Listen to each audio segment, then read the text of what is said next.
உயிர் கொண்ட ரோஜா. என்னடா என்னாச்சு? இடிச்சுக்கிட்டியா?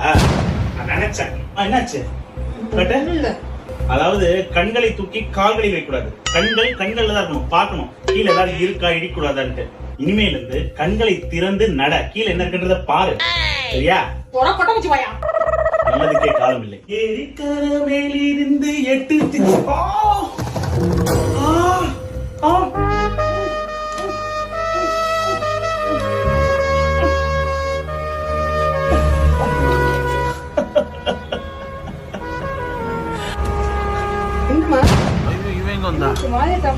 தண்ணி என்னமா கால் படியார் ஓதி